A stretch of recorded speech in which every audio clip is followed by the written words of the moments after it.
The majority of the flood myths seem in some sense to form part of the cosmic rhythm. The old world, peopled by a fallen humanity, is submerged under the waters. And sometime later, a new world emerges from the aquatic chaos. In large number of variants, the flood is the result of the sins or ritual faults of human beings. Sometimes it results simply from the wish of a divine being to put an end to mankind. The chief causes lie at once in the sins of men and the decrepitude of the world. It's a brilliant analysis, partly because it draws this lovely parallel between the fact that things go wrong all by themselves, but that you can speed that along by not paying any attention, So if you're in a relationship, relationship takes an awful lot of maintenance. And you know when it needs to be maintained because you start developing some distance from the person that you have the relationship with, and then that starts to become tinged with a little bit of dislike, and hopefully not contempt, but a little bit of dislike, and maybe some emotional distance. And you feel that, and you think, well, it's hard to tell what you think, but you feel that anyways. You know that that's emerged. And so then you have a chance at that point to repair whatever's gone wrong.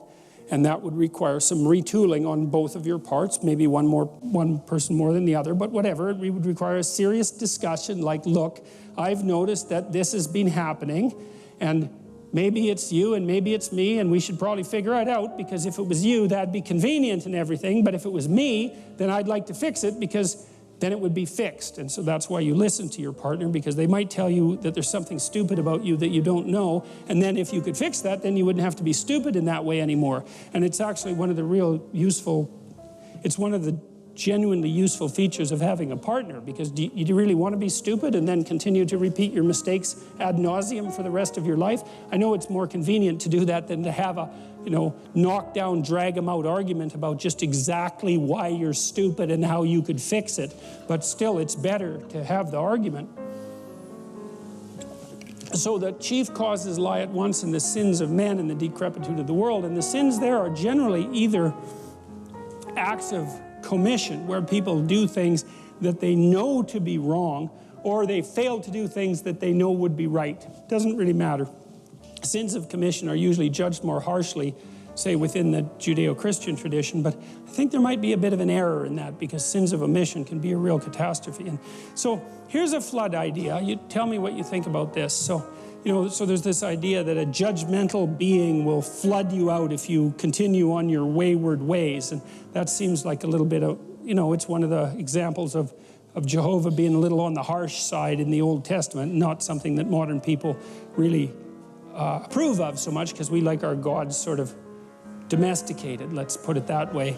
And unfortunately, that isn't how it tends to work. But I've often thought about the reaction in North America to the hurricane in New Orleans. Because there's two ways of reading that, right? One is Mother Nature has a little fit and sends a hurricane into New Orleans and wipes everyone out. And isn't that a catastrophe? And isn't that an example of our fragility in the face of natural power? But there's another way of reading it. Maybe this is unfair, but it'll do for the purpose of illustration. It's like, the Dutch build dikes, right, to keep the ocean back. And they're actually pretty effective at that, because their country is mostly underwater. And it turns out that if you go to Holland, it's actually not underwater. And so their dikes are working. And so the Dutch, who are very organized people, and they better be, because their country is supposed to be underwater, right? So you better be organized if your country is supposed to be underwater. And so they are very organized, and they have a rule for their dikes, which is they try to estimate the worst possible oceanic storm that will come in 10,000 years and make sure that the dikes will withstand that. Well, from my reading, the Army Corps of Engineers in New Orleans built the dikes for a storm every 100 years. And that's not so good, because we live about 80 years, let's say, so that means the probability that one of those storms is going to come whipping by in a lifespan is pretty damn high. And then, so that perhaps wasn't the wisest of planning, especially because some of New Orleans is actually supposed to be underwater. And then worse, Mississippi is a state that's quite well known for its corruption. And so you might also say that a tremendous amount of the money and time and resources that could have and should have and was planned to go towards fixing the problem didn't. And so the hurricane came along and, oh my God, wasn't it a natural disaster? And the question is, what bloody well makes you so sure that it was a natural disaster?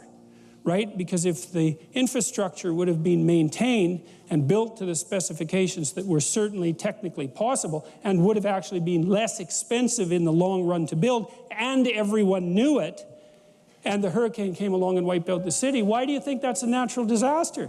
To me, that's a natural example, if you think about it from a metaphorical perspective, of a judgmental God deciding to use a flood to teach a moral lesson.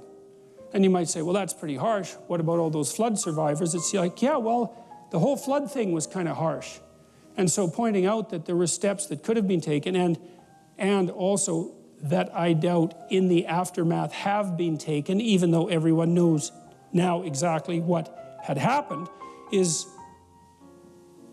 you might consider it a diagnosis, but it's irrelevant, because what I'm really trying to tell you is how the mythological stories would line up on this, because you can tell a story about Mother Nature manifesting her catastrophe and potential for tragedy, or you could tell another story of an absolute failure of the human social structure and the human individual level because of the corruption to address a problem that everyone knew was there.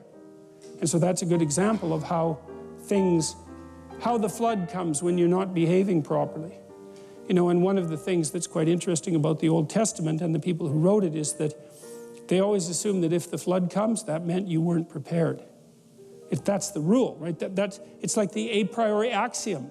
You think, you got flooded out? Hey, you weren't prepared enough. Well, how can you tell? Well, you got flooded out, right? That's the evidence. And you might say, well, that's not very fair. It's like, fair isn't the point. The point is, do you want to get flooded out again or not?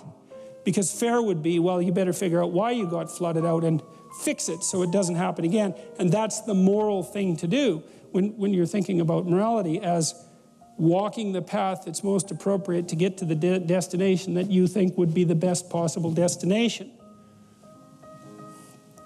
By the mere fact that it exists, that is, it lives and produces, the cosmos gradually deteriorates and ends by falling into decay. That is the reason why it has to be recreated.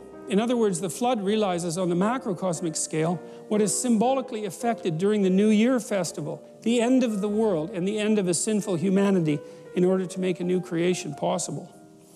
Well, that's an interesting, there's a lot of information packed into those few lines that Iliad wrote, because he also, in the Mesopotamian rituals, the Mesopotamians would act out the collapse of the kingdom into chaos, essentially, at the New Year's festival. It's kind of what you do when you make resolutions, because like it's a degenerate, what you'd say is our proclivity to make New Year's resolutions, sort of a degenerate ritual. And I don't mean that it's bad, I mean that it's the remnants of something much grander.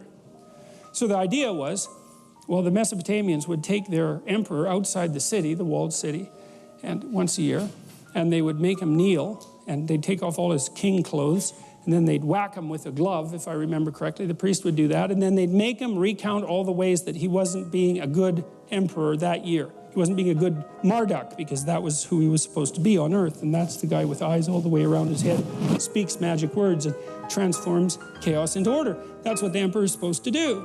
And so the question would be, okay, you're emperor. It's like, have a little humility here, because you're not God incarnate. You probably made some mistakes. Can you think of any ways in the last year that you didn't take every advantage of every opportunity you possibly could have to take some spare chaos and transform it into habitable order? That's a good thing to think about. Well, that's what you're thinking about when you make a New Year's resolution, even though you don't know it. It's like, well, could you be a better person in the upcoming year? Well,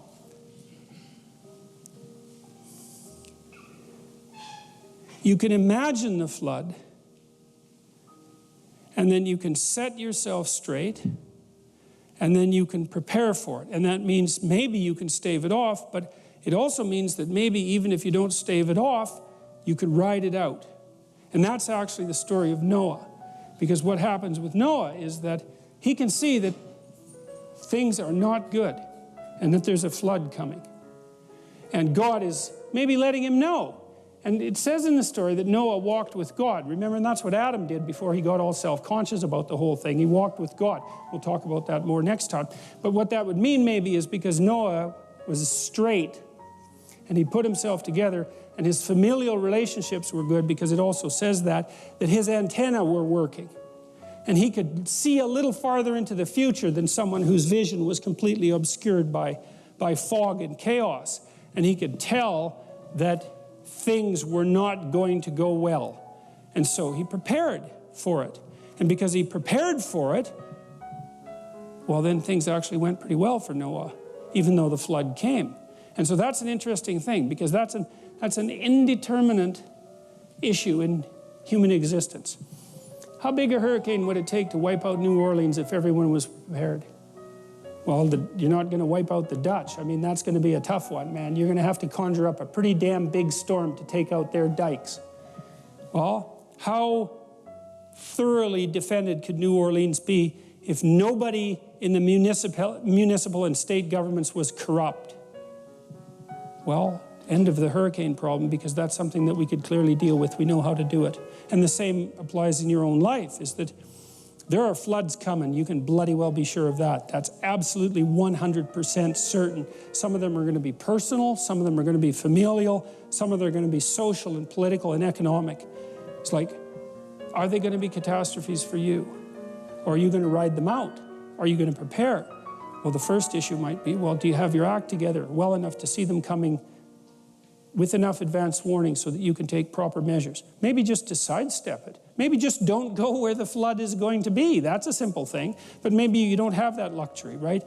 And so it is going to be a catastrophe. Maybe someone in your family is going to get really, really sick, right? And maybe there's just a tiny pathway through that everything doesn't fall apart. It doesn't end in divorce. It doesn't end in death. It doesn't end in sorrow. It doesn't end in catastrophe. But the margin of error is like slimmed down to virtually zero. And every imperfection that you bring to that situation is going to increase the probability that that tragedy is going to turn into something indistinguishable from hell. And that's coming. It's coming your way. Absolutely, certainly. And so then you might think, well, since it's coming your way, maybe the best thing to do is to put yourself together so that when it comes, it can be the least amount of awful possible. So I'll close with a story.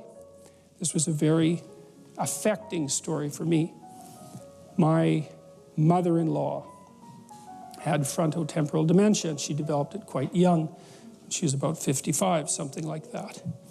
And her husband, who was a very extroverted, man-about-town guy, I grew up in a small town, and everybody knew him. He was charismatic, drank too much, charismatic, good businessman, quite a remarkable person, a real character.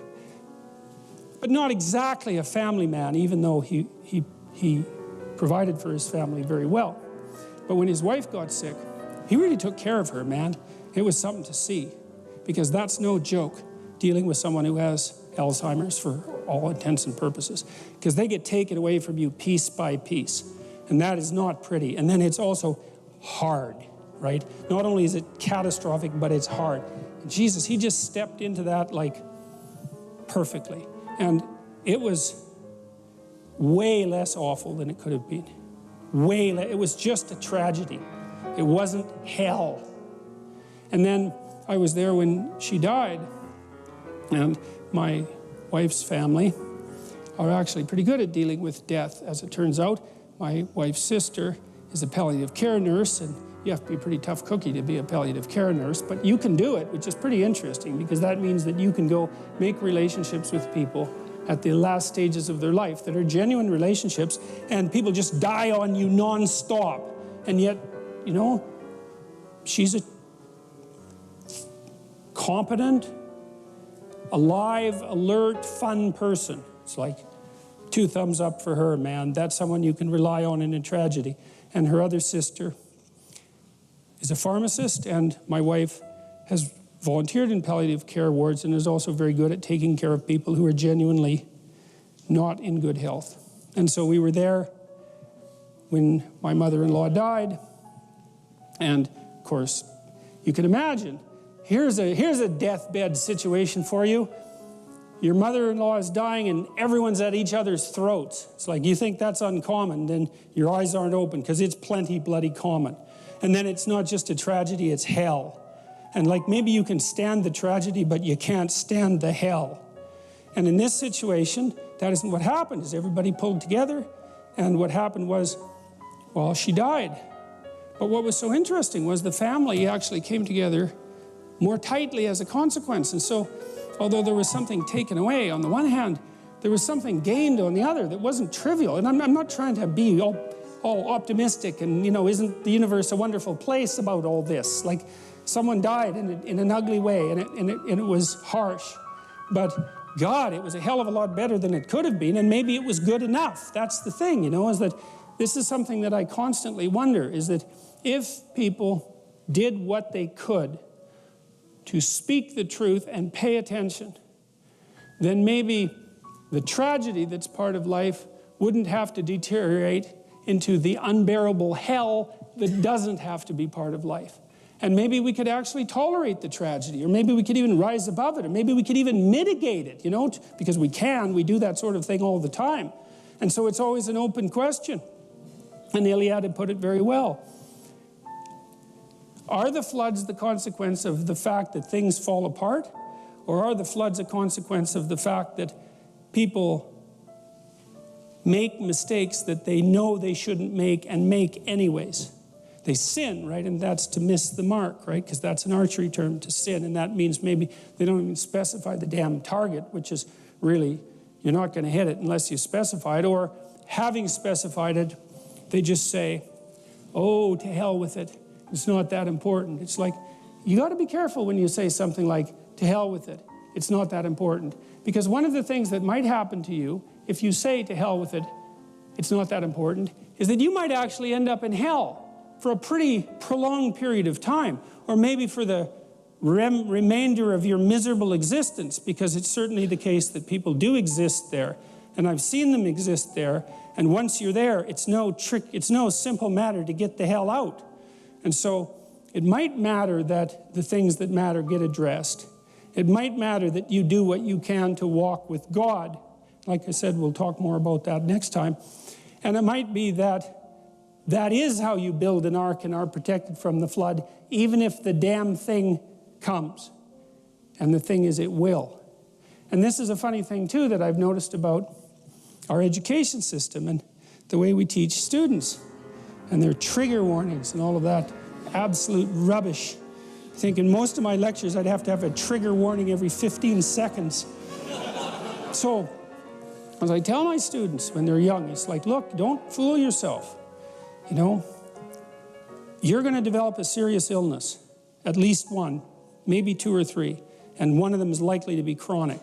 And if it isn't you, it's going to be someone you love. It's going to be your husband, it's going to be your parent, it's going to be your kids. That's coming. And so is a lot of death and pain. And so, like, just exactly what sort of person are you going to be when that shows up? And that's the right question. It isn't, how are you going to be happy in your life? It's like, good luck with that. It's a stupid ambition anyways, as far as I'm concerned, because it's too shallow. You know, happiness, you're lucky. That comes and goes like the sun coming out from behind a cloud. If you're happy, man, more power to you. Enjoy it. Enjoy it. It's a gift from the cosmos to be happy. But a pursuit, no, the pursuit is when the damn flood comes, you want to be the person who built the ark. And that's what the story of Noah is about. And the thing is, the flood is always coming. And that's another thing that's worth commenting on with regards to this story is, you know, there's an apocalyptic element to the Judeo-Christian tradition. There's an idea that the end of the world is always at hand and that you should prepare to be judged. And the thing about that is it's true. And the reason it's true is because the end of your world is at hand, and it will certainly come. And when it comes, you will be judged, because it will be up to you to figure out what to do with the fact that your world just collapsed. And that'll be a moral problem of ultimate severity. because it'll push you right to your limits, and you'll find out exactly where your unaddressed weaknesses lie. Because that's what happens in a crisis.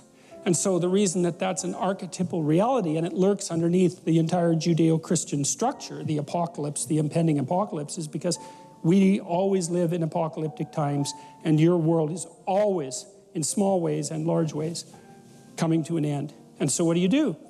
You prepare for it. You prepare for your world to come to an end.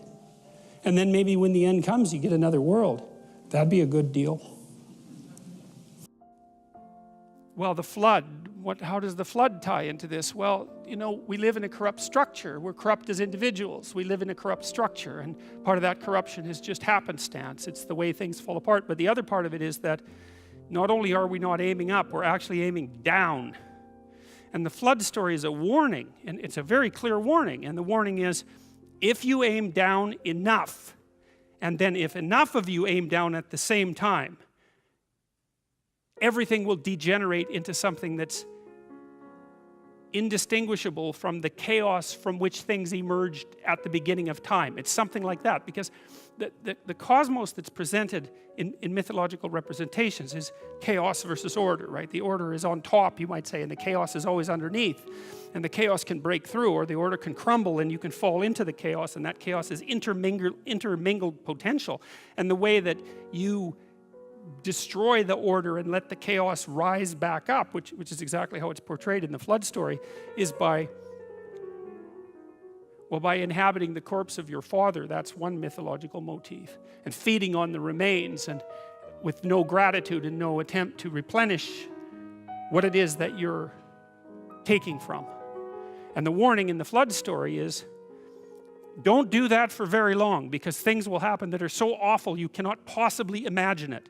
And that'll happen to you personally, and it'll happen to your family, and it'll happen to your community, and it's happened to people over and over throughout history. And it's quite interesting, it's very soon after the story of Cain and Abel when you see evil enter the world in the story of Adam and Eve, along with self-consciousness. And evil there is the ability, that's the knowledge of good and evil, that's the ability to hurt other people self-consciously, to know what you're doing. And then, of course, instantly, Cain takes that to the absolute extreme, and he uses that capacity to destroy really what he loves best. He gets as close as a human being can to destroying the divine ideal, because, of course, his brother is Abel, and Abel is favored by God, and Cain destroys him, which Cain tells God at the end of that episode that his punishment is more than he can bear. And I think the reason for that is, where are you once you destroy your own ideal? What's left for you? There's nowhere to go. There's no up.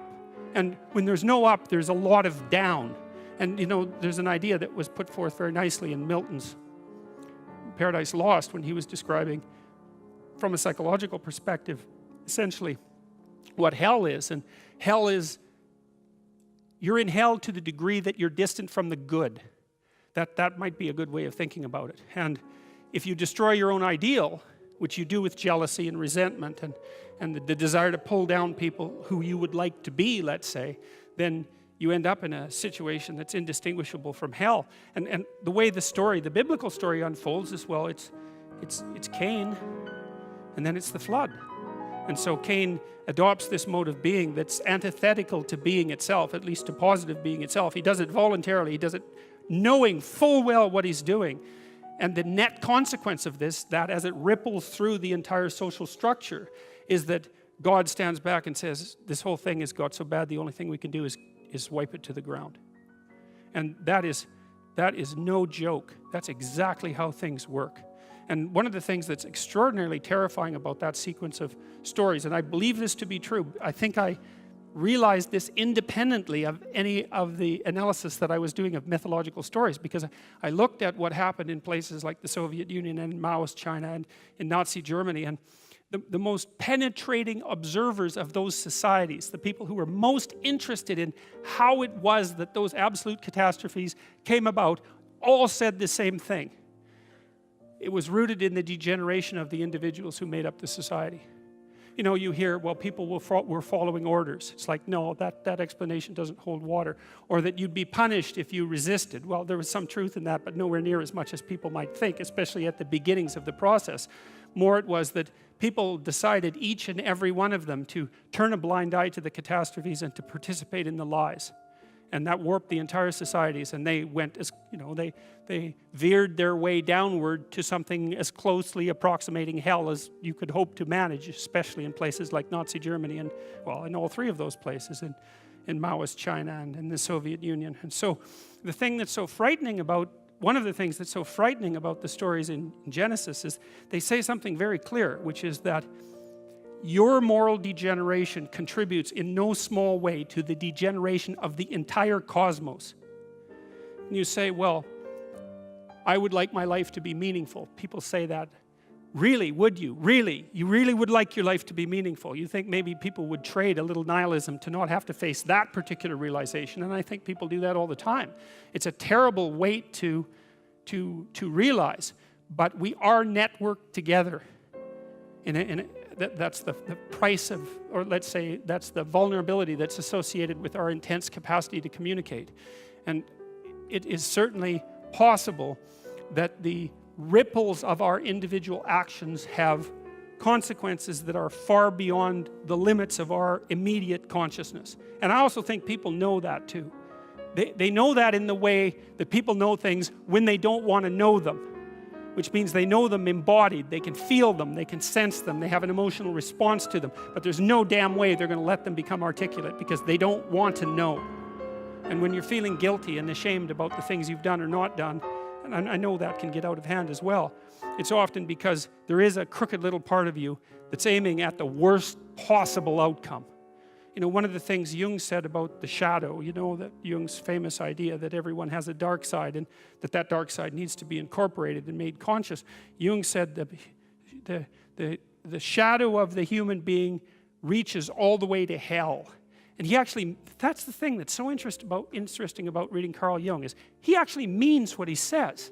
It's not a metaphor. It's like the part of you that's twisted against being is aligned with the part of the cosmos, let's say, the conscious cosmos, that's aiming at making everything as terrible as it can possibly be.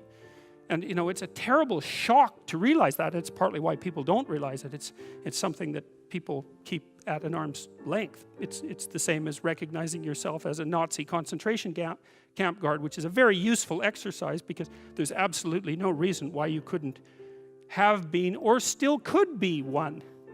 So, and if you think otherwise, then all the more reason for assuming that you would be unable to resist the temptation if it was in fact offered to you. And if you don't think it's a temptation, then there's so much that you don't know about human beings that you're not even in the game. Because if it wasn't a temptation, then people bloody well wouldn't have done it. And plenty of people did it, and it's no wonder. So things get serious in Genesis very, very rapidly. And the depth of the seriousness is ultimate, archetypal. That's it. It gets as serious as it can get. The story of Noah and the flood opens in a fragmentary manner, and I believe that these passages are part of a longer story that we only have bits and pieces of, and also one that's fragmented in its parts of more than one story. And it starts like this. It came to pass when men began to multiply on the face of the earth, and daughters were born unto them, that the sons of God saw the daughters of men, that they were fair, and they took them wives of all which they chose. Now, there's an idea there. There's two ways of looking at the past. And you can kind of see that in the political landscape that we inhabit now. On the more conservative end of the spectrum, people regard the past as the land of giants, right? They were the heroes of the past who established the current conditions that we exist in. And then the people on the left are more concerned, perhaps, with the, what would you call it, with the lineage of corruption that's come down through the centuries. And both of those perspectives are accurate. You can say, well, there were the great heroes of the past who established our modes of being. You can think of them as composite beings if you want. That's fine. It's a perfectly reasonable way of thinking about it. And you can also think of the accumulation of corruption and evil that's come along the centuries as well. And so you see both of those reflected in these initial few lines. that the sons of gods, so those are the heroes, saw the daughters of men, that they were fair, and they took them wives, of all of which they chose. Then this statement comes in as somewhat of a non sequitur. And the Lord said, my spirit shall not always strive with man, for that he is also flesh, yet his days shall be 120 years.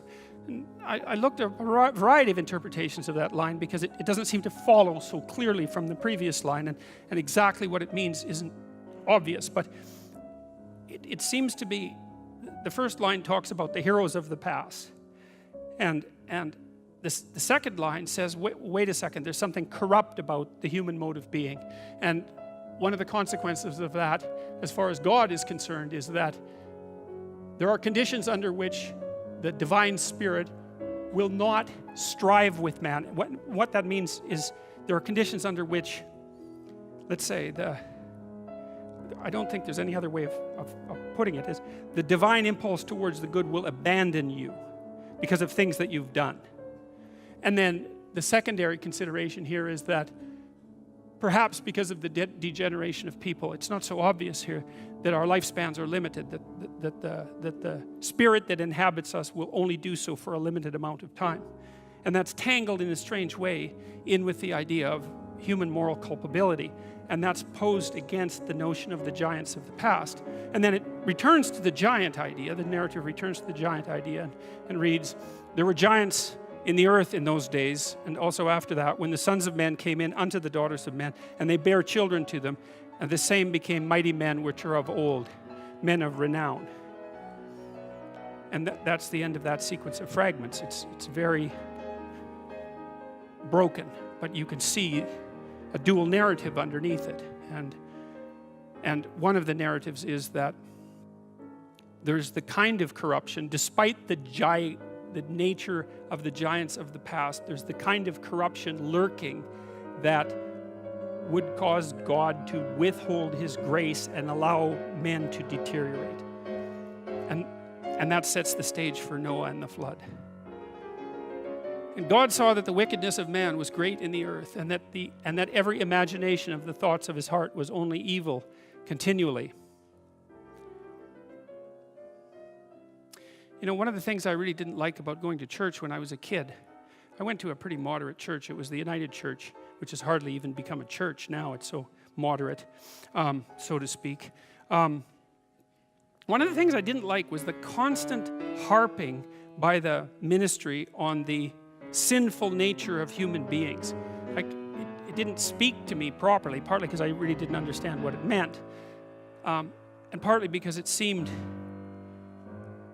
well, sort of, what would you say, was self-flagellating in an unattractive way. I don't know if there is an attractive way to be self-flagellating, but there was something about it that was also rote and fake that I didn't like. But, you know, in later years I thought about that more, and I started to understand that there was some real utility in asking people to keep the evil that they're doing clear and conscious in the forefront of their imagination. I think I mentioned to you guys last week this little episode from what we know of Mesopotamian culture surrounding the emperor.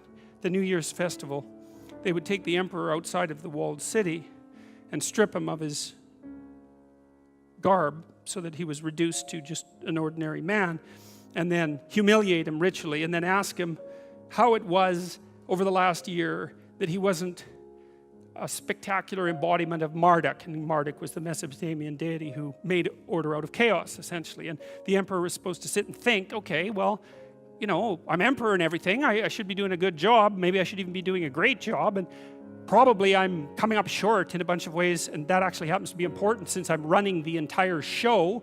I should be very, very cognizant of how I'm failing to live up to the ideal. And that is what that call, that constant clarion call that's degenerated, I would say, in institutional Christianity, that was actually the idea, was, look, there's a bunch of ways that you're not being everything you could be. And it is not supposed to be a whip to knock you down, although maybe it's a whip to knock down your pride, the pride that stops you from being aware of your insufficiencies.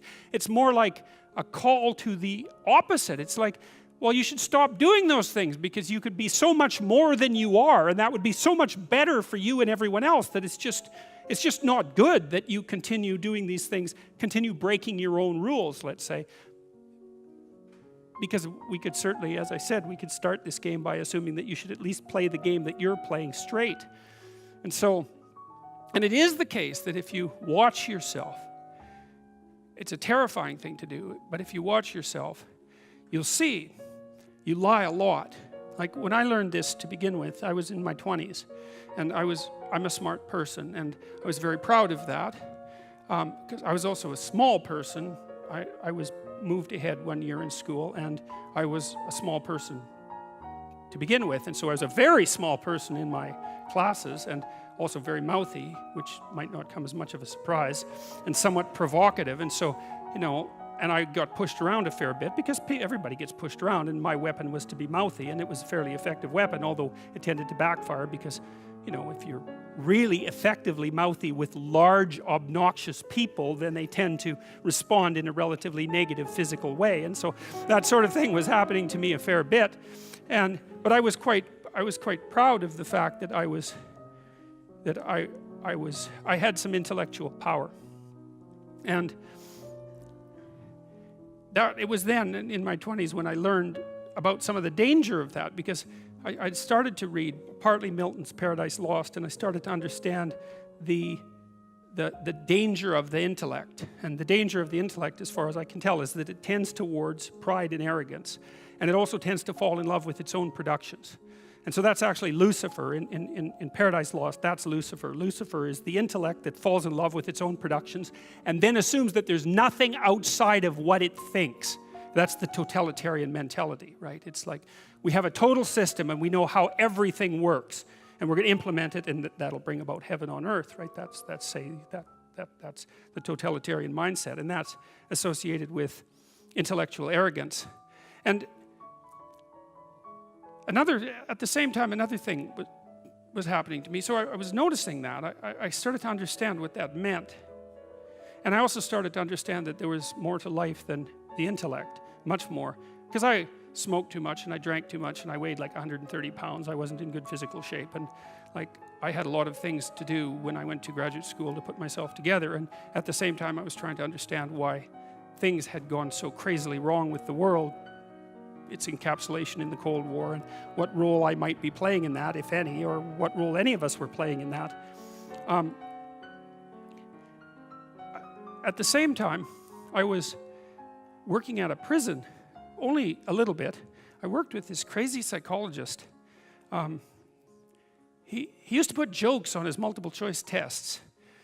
He was a really eccentric guy, but I really liked his courses. He taught a course on creativity, and he was also a prison psychologist, and he was an eccentric guy, and he, for some reason, liked me, and maybe because I was eccentric too, and he invited me to go out to the Edmonton maximum security prison with him a couple of times, which I did, and that was a very interesting experience because I was trying to figure out what role each individual's behavior bore to the pathology of the group. It was something like that. And I went out there, and I met a little guy, smaller than me. I was a little bigger by then. And he was a pretty innocuous guy. And what had happened was I was out in this gymnasium. It looks like a high school, a prison, which is really quite telling in my estimation. And there were all these like monsters in there, weightlifting, and like they were monsters. I remember one guy who was tattooed everywhere, and he had like a huge scar running down the middle of his chest. It looked like someone had hit him with an axe, and you know, and I was in there, and I had this weird cape that I used to wear that I bought in Portugal, and some boots that went along with it. And yeah, it was like an 1890s Sherlock Holmes cape, and it was really like it was from the 1890s because this little village was up on a hill.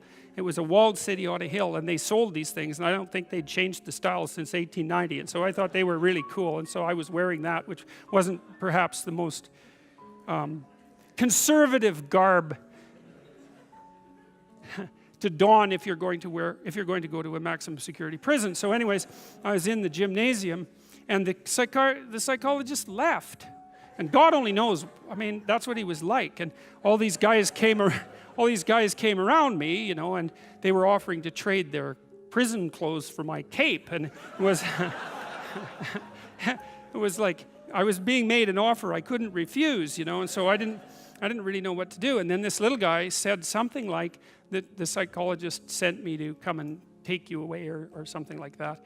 And so I thought, well, better this little guy than all these monsters. So we went outside the gym through some doors, like school doors. We went outside the gym into the exercise yard, I guess, and we were wandering along, and he was talking to me, and he seemed like a kind of an innocuous guy. And then the psychologist showed up at the door and motioned us back, and so, which was kind of a relief. And so I went into his office, and he said, you know that guy that you walked out in the yard with? And I said, yeah. He said, he took 2 cops one night, and he had them kneel down, and while they were begging for their lives, he shot them both in the back of the head. And I thought,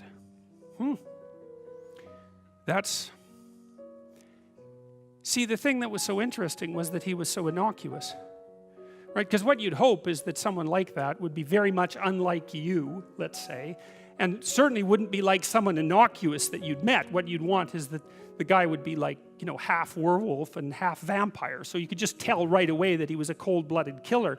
But no, he was this sort of ineffectual little guy who was certainly not ineffectual if you gave him a revolver and the upper hand.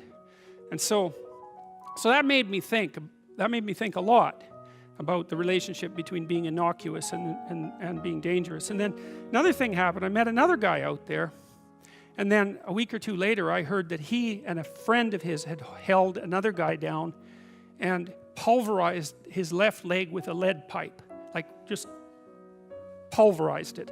And the reason for that was that they thought that he was a snitch, and maybe he was. And that time I did something different. Instead of being shocked and horrified by that, although I certainly was, I thought, how in the world could you do that? Because I didn't think I could do that. I thought that there was a qualitative distinction between me and those people. And so I spent about 2 weeks trying to see if I could figure out under what conditions I could do that. Like what kind of psychological transformation I would have to undergo to be able to do that. And so that was a meditative exercise, let's say. And it only took about 10 days for me to realize that not only could I do that, that it would be a hell of a lot easier than I thought it would be. And that's sort of where that wall between me and what Jung described as the shadow started to fall apart. And that also was very useful because I started to treat myself as a somewhat different entity, because I hadn't been aware up to that point, you know, because I thought I was a good guy. And there's no reason for me to think that, because you're not a good guy unless you've really made a bloody effort to be a good guy. You're just not. It's not easy. And so you're probably a moderately bad guy.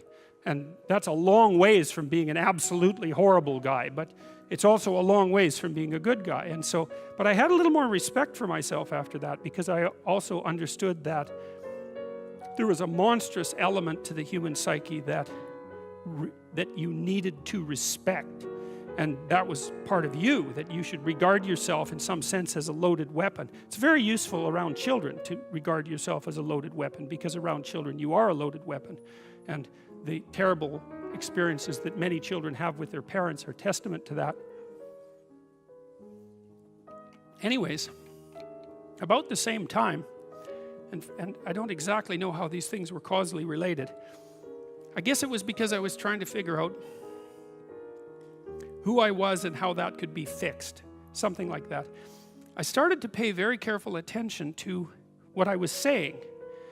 I don't know if that happened voluntarily or involuntarily, but I could feel a sort of split developing in my psyche, and the split, and I've actually had students tell me the same thing that has happened to them after they've listened to some of the material that I've been describing to all of you. But I split into two, let's say. And one part was let's say the old me that was talking a lot and that liked to argue and that liked ideas. And there was another part that was watching that part, like just with its eyes open and neutrally judging. And the part that was neutrally judging was watching the part that was talking and going, that isn't your idea. You don't really believe that. You don't really know what you're talking about. That isn't true. And I thought, that's really interesting. So now and that was happening to like 95% of what I was saying. And so then I didn't really know what to do. I thought, okay, this is strange. So maybe I've fragmented, and that's just not a good thing at all. I mean, it wasn't like I was hearing voices or anything like that. I mean, it wasn't like that. It was, well, people have multiple parts. So then I had this weird conundrum. It was like, well, which of these two things are me? Is it the part that's listening and saying, no, that's rubbish, that's a lie, you're doing that to impress people, you're just trying to win the argument, you know? Was that me, or was the part that was going about my normal verbal business me? And I didn't know, but I decided I would go with the critic. And then what I tried to do, what I learned to do, I think, was to stop saying things that made me weak. And that I mean, I'm still trying to do that, because I'm always feeling when I talk whether or not the words that I'm saying are either making me align or making me come apart. And I think the alignment, I really do think the alignment I think alignment is the right way of conceptualizing it, because I think if you say things that are as true as you can say them, let's say, then they come out of the depths inside of you. Because we don't know where thoughts come from. We don't know how far down into your substructure the thoughts emerge. We don't know what processes of physiological alignment are necessary for you to speak from the core of your being. We don't understand any of that. We don't even conceptualize that, but I believe that you can feel that. And I learned some of that from reading Carl Rogers, by the way, who's a great clinician, because he talked about mental health in part as a coherence between the spiritual or the abstract and the physical, that the two things were aligned. And there's a lot of idea of alignment in psychoanalytic and clinical thinking. But anyways, I decided that I would start practicing not saying things that would make me weak. And what happened was that I had to stop saying almost everything that I was saying. I would say 95% of it. It's a hell of a shock to wake up and I mean, this was over a few months, but it's a hell of a shock to wake up and realize that you're mostly dead wood. It's a shock, you know, and you might think, well, do you really want all of that to burn off? It's like, well, there's nothing left but a little husk, 5% of you. It's like, well, if that 5% is solid, then maybe that's exactly what you want to have happen. Well, so I told you that story as an elaboration of this line. And God saw that the wickedness of man was great in the earth, and that every imagination of the thoughts of his heart was only evil continually. It's a question worth asking. Just exactly what are your motives? Well, you know, maybe they're purer than mine were, and it's certainly possible. I don't think that I'm naturally a particularly good person. I think I have to work at it very, very hard. And I don't necessarily think that everyone is like that. But some people are worse than that. And everyone's like that to some degree. So it's worth thinking about. Just how much trouble are you trying to cause? You know, and the other thing you might think about is that if you're not doing something important with your life, by your own definition, because that's the game that we're playing, you get to define the terms, at least initially. Maybe you're prone to cause trouble just because you don't have anything better to do. Because at least trouble is more interesting than boring. You know, that's something you learn if you read Dostoevsky. Dostoevsky knew that extraordinarily well. And so if you're not doing something, if you're not pushing yourself to the limits of your capacity, then you have plenty of leftover, what would you say, willpower, energy, and resources to devote to causing interesting trouble. And so, also I would say this is also an archetypal scenario. God saw that the wickedness of man was great in the earth, and that every imagination of the thoughts of his heart was only evil continually. That's something to meditate on. And it's not self-destructive, because what it is an attempt to, it's like the diagnosis of an illness. It's like if that does happen to be the case for you, or to some degree, maybe it's only 10% of you or something, or maybe it's 90%, well then coming to terms with that is excellent, because then maybe you can stop doing it. And what would be the downside to that? You'd have to give up your resentment, obviously, and your hatred and all of that, and that's really annoying, because those emotions are they're easy to engage in, and they're engaging, and they have this feeling of self-righteousness with them, and that goes along with them. But you're not doing this in order to put yourself down. You're doing this in order to separate the wheat from the chaff, and to leave everything that you don't have to be behind.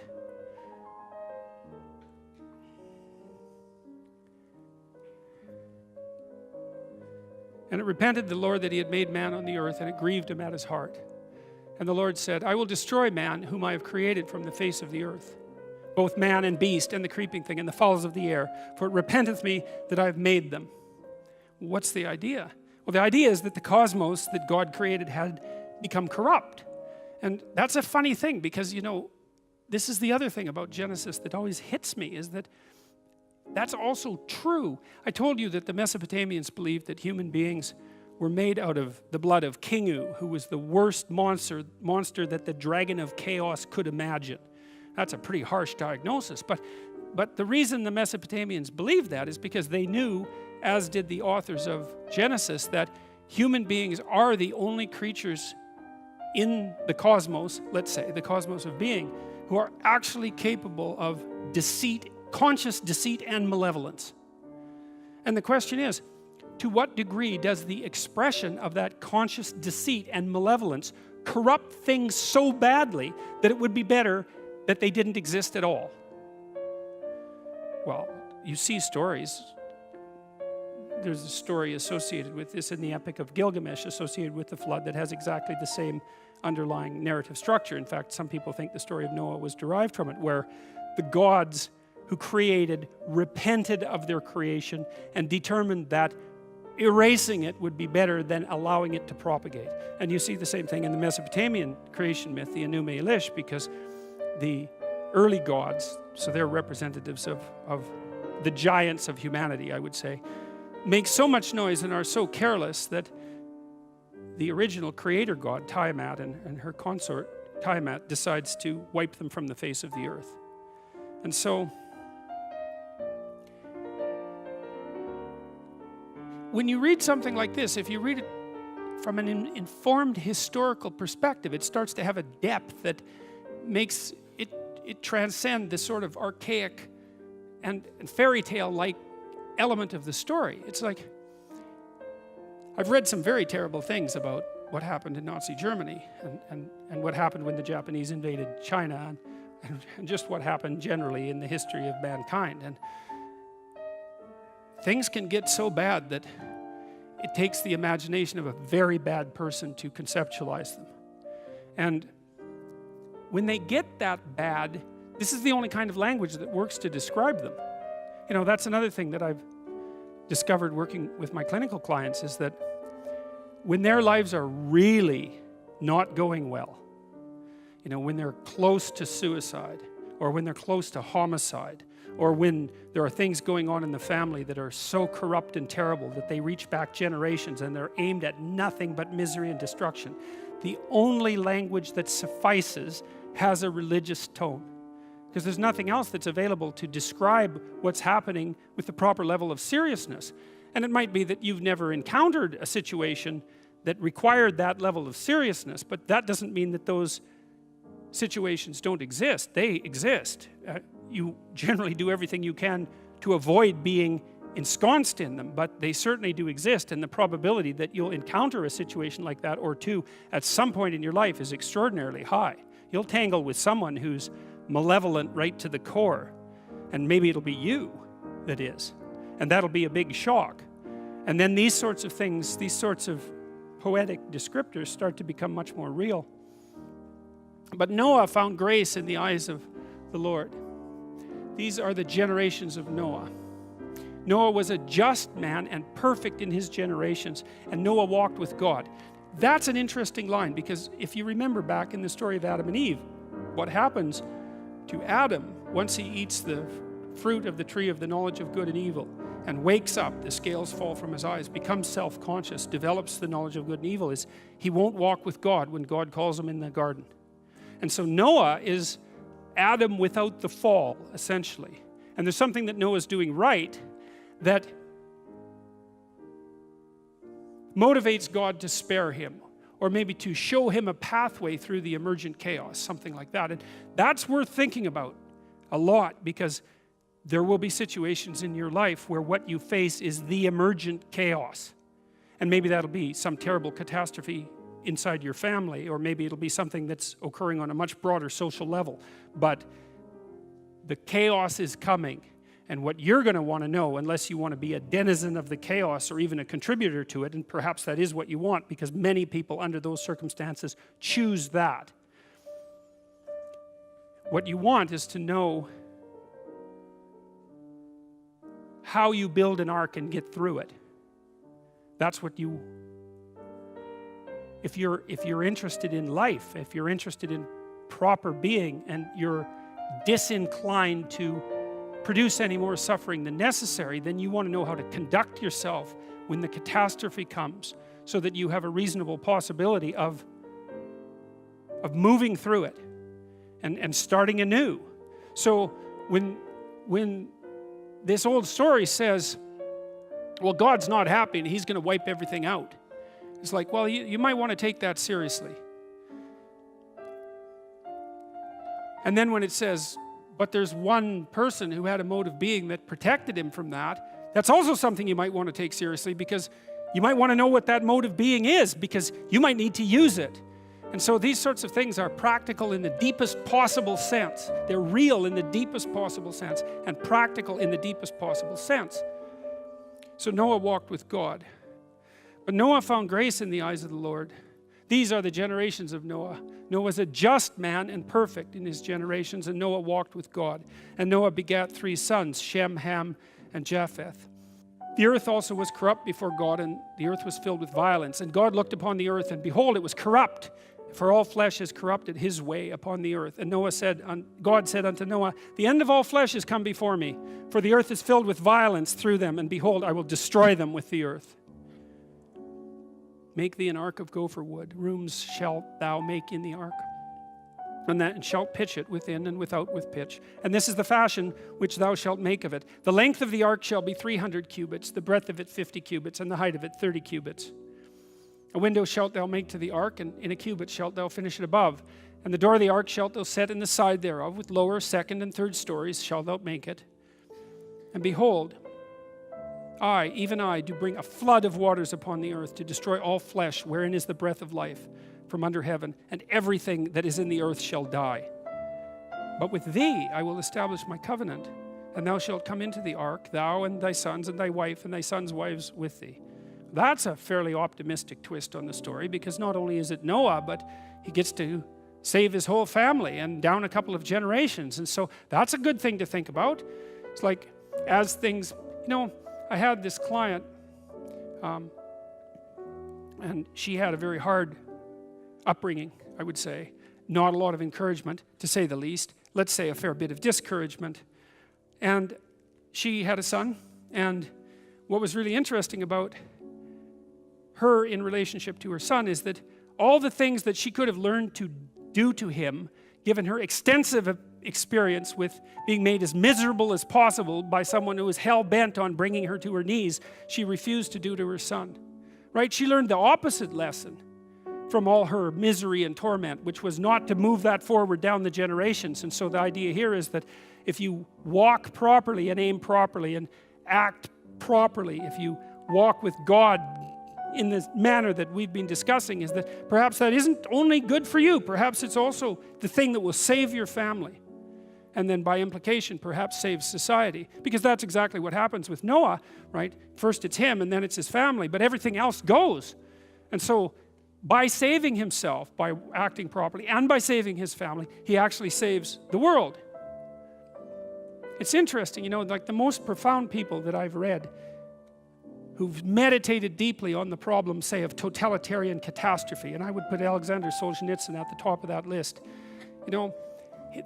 His entire corpus, 3 volumes, 700 pages long each, in tiny type, is a long scream about the absolute necessity of individual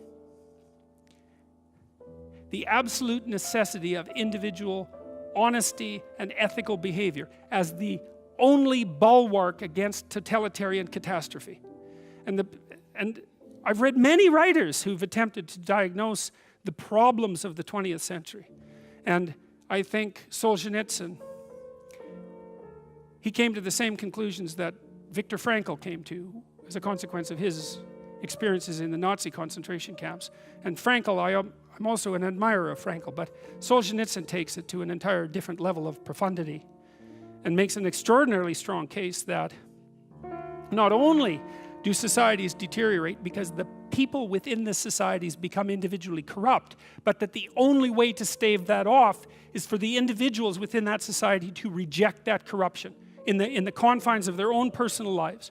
And he tells endless stories of people that he met in the gulag, in the work camps, in the death camps in the Soviet Union, of people, and this is what he learned, of people who were so incredibly tough that even under conditions, the most possible extreme conditions, there wasn't a chance that they were going to step off that straight and narrow line.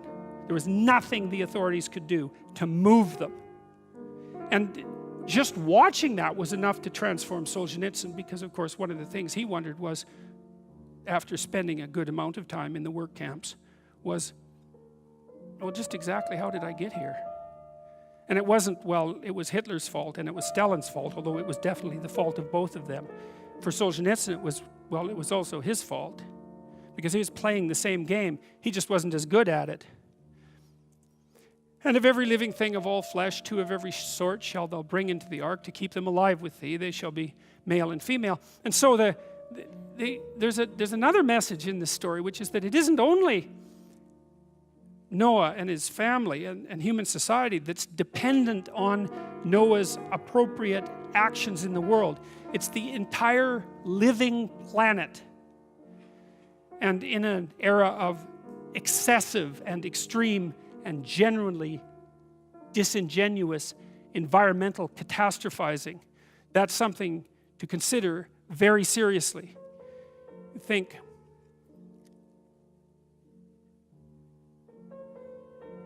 perhaps there's nothing better that you can do for everything, all things considered, including those things that are outside the confines of human society, than to get your act together and align yourself properly along all of the dimensions of your being, from the tiniest microcosm to the ultimate macrocosm. And that's the way that all of being is redeemed. That's what the story suggests. And we read it, you know, as cynical modern people, we read it as if it was written by primitive people who thought that it was really the case that someone could build a boat and put two of every kind into it and thereby save the world.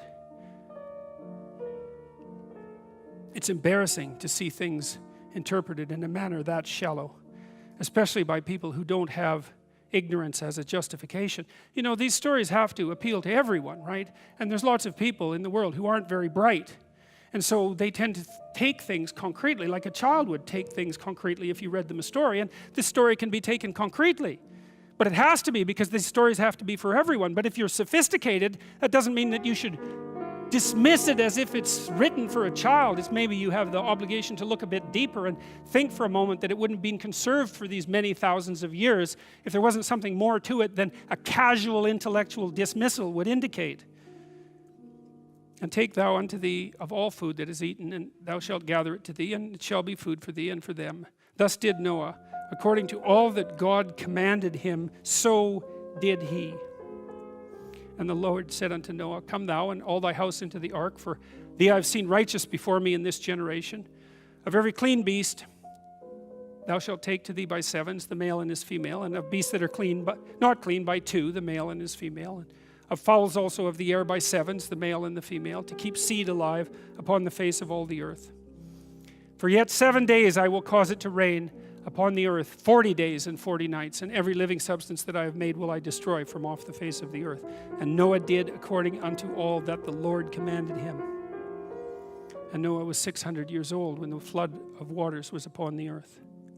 And Noah went in, and his sons and his wife and his sons' wives with him, into the ark, because of the waters of the flood, of clean beasts and of beasts that are not clean, and of fowls and of everything that creepeth upon the earth. They went in two unto Noah into the ark, the male and the female, as God had commanded Noah. And it came to pass after 7 days that the waters of the flood were upon the earth. In the 600th year of Noah's life, in the 2nd month, the 17th day of the month, the same day, were all the fountains of the great deep broken up, and the windows of heaven were opened, and the rain was upon the earth 40 days and 40 nights. In the selfsame day entered Noah and Shem and Ham and Japheth, sons of Noah and Noah's wife, and the 3 wives of his sons with them, into the ark.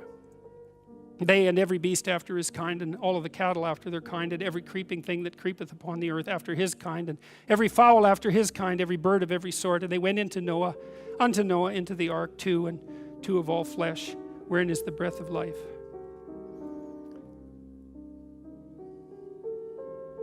That makes Noah the ultimate shepherd. Right? Shepherd of all things. Tender of the garden and shepherd of all things. That's a hell of a role. And maybe that's the one that keeps you afloat during the flood.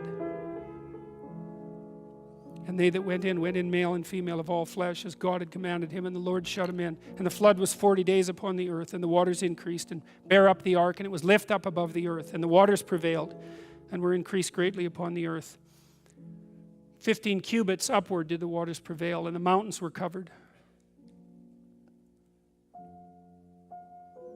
And all flesh died that moved upon the earth, both of fowl and of cattle and of beast, and of every creeping thing that creepeth upon the earth, and every man, and all in whose nostrils was the breath of life, of all that was in the dry land, died. And every living substance was destroyed, which was upon the face of the earth, both man and cattle, and the creeping things, and the fowl of the heaven. And they were destroyed from the earth, and Noah only remained alive, and they that were with him in the ark. And the waters prevailed upon the earth 150 days. And God remembered Noah and every living thing, and all the cattle that was with him in the ark. And God made a wind to pass over the earth, and the waters receded. The fountains also of the deep and the windows of heaven were stopped, and the rain from heaven was restrained, and the waters returned from off the earth continually. And after the end of the 150 days, the waters were abated. And the ark rested in the 7th month, on the 17th day of the month, upon the mountains of Ararat. And the waters decreased continually until the 10th month. In the 10th month, on the 1st day of the month, were the tops of the mountains seen.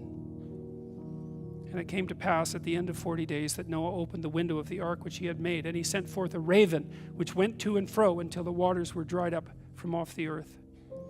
And he also sent forth a dove from him to see if the waters were abated from off the face of the ground. But the dove found no rest for the sole of her foot, and she returned unto him in the ark, for the waters were on the face of the whole earth.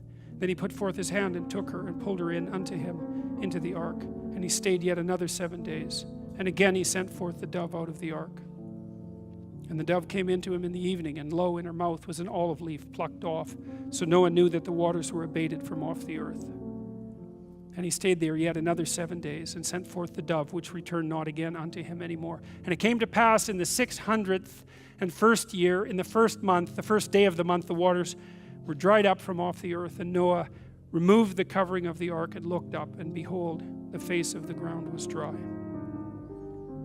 And in the 2nd month, on the 7th and 20th day of the month, was the earth dried. And God spake unto Noah, saying, Go forth of the ark, thou and thy wife and thy sons' wives with thee. Bring forth with thee every living thing that is with thee, of all flesh, both of fowl and of cattle, and of every creeping thing that creepeth upon the earth, that they may breed abundantly in the earth, and be fruitful, and multiply upon the earth. And Noah went forth, and his sons and his wife and his sons' wives with him, every beast, creeping thing, every fowl, and whatsoever creepeth upon the earth after their kinds went forth out of the ark. And Noah builded an altar unto the Lord, and took of every clean beast and of every clean fowl, and offered burnt offerings on the altar. Immediate return to the sacrificial motif. And the Lord smelled a sweet savor, and that's Noah's proper sacrifice. And the Lord said into his heart, I will not again curse the ground any more for man's sake, for the imagination of man's heart is evil from his youth. Neither will I again smite any more every living thing as I have done, while the earth remaineth, seed time and harvest, and cold and heat, and summer and winter, and day and night shall not cease. And God blessed Noah and his sons, and said unto them, Be fruitful and multiply, and replenish the earth.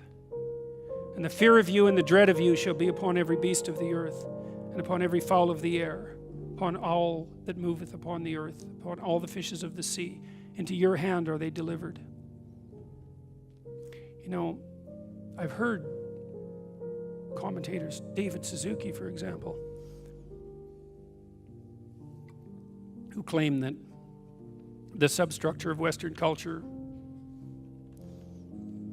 in lines such as this. Deliver the earth over to human beings and justify our ravaging of being. But I don't think that that's a very careful reading. And it seems to me that given such matters, given the importance of such matters, that a very close reading is actually necessary. You know, in the story of Adam and Eve, when Adam and Eve are thrown out of the garden, God tells Eve that she's going to be subordinated to her husband. He doesn't say that that's what should happen. He says that's what's going to happen. And the same thing, as far as I'm concerned, is contained in lines like this. It isn't necessarily that this is something that should happen. It's something that did happen. It's quite remarkable, you know, to think about how long ago these lines were penned. It wasn't obvious until perhaps the 1960s that we had dominated the earth so completely that its very future existence was in our hands. And that's a prophetic element of this tale.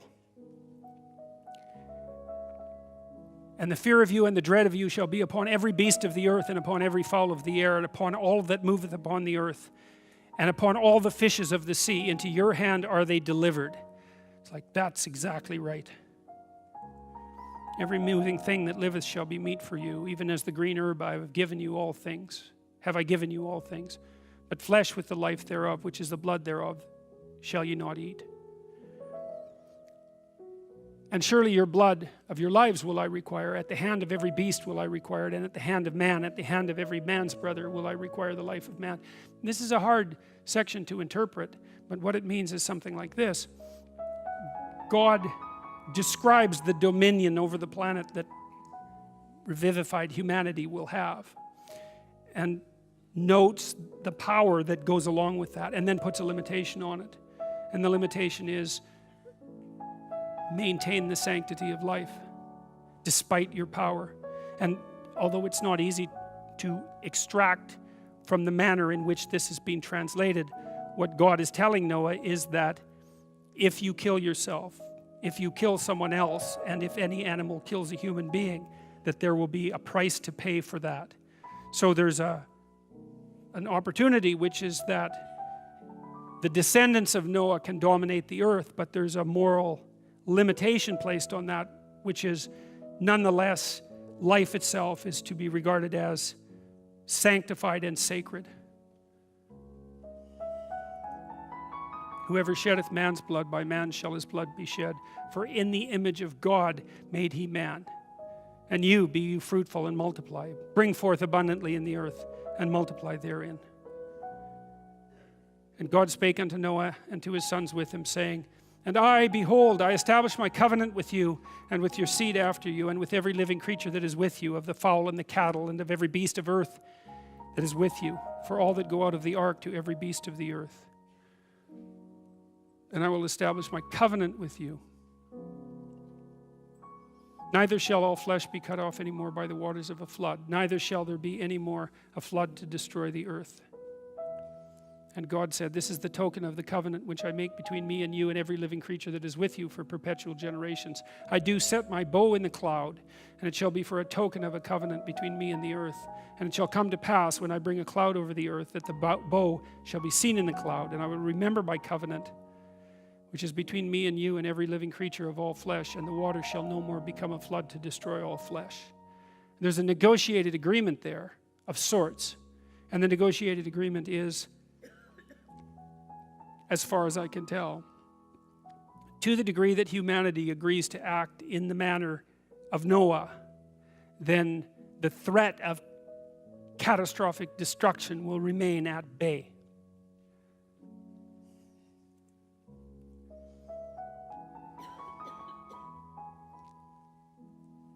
And the bow shall be in the cloud, and I will look upon it, that I may remember the everlasting covenant between God and every living creature of all flesh that is upon the earth. And God said unto Noah, This is the token of the covenant which I have established between me and all flesh that is upon the earth.